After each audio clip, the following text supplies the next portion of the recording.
Hi viewers, இந்த land வந்து ஒரு சேல்ஸ்க்கு வந்திருக்கு. இந்த லேண்ட் எங்கே இருக்குன்னு பார்த்தீங்கன்னா அனுமதியத்தில் இருக்கக்கூடிய ஒரு லேண்டுங்க. லேண்டினுடைய மொத்த ஏரியா பார்த்தீங்கன்னா 1 ஏக்கர் 60 சென்ட்டு. அவங்க என்ன ரேட் சொல்கிறாங்கன்னு பார்த்தீங்கன்னா 1 ஏக்கர் மேலே 35 லட்சம் சொல்கிறாங்க. இந்த லேண்ட் எக்ஸாக்டாக எங்கே இருக்குன்னு பார்த்தீங்கன்னா சேலம் மெயின் ரோட்டில் இருந்து ஒரு 150 மீட்டர்ஸில் இருக்குது. அனுமதியத்தில் தான் ஏரியா. பக்கத்தில் ஒரு ஸ்கூல் இருக்குது. மெயின் ரோடு ரொம்ப பக்கமாகவே இருக்குது. இந்த லேண்டுக்கு வந்து விவசாயத்துக்கு வந்து தண்ணி எங்கேருந்து எடுக்கிறான்னு பார்த்தீங்கன்னா ஏரியிலேருந்தே தண்ணி எடுக்கிறாங்க. இந்த ஏரி வந்து தென்பண்ணை அந்த ரிவரோட கனெக்டிங்காக இருக்குது.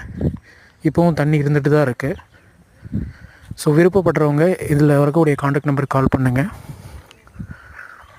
தேங்க்யூ.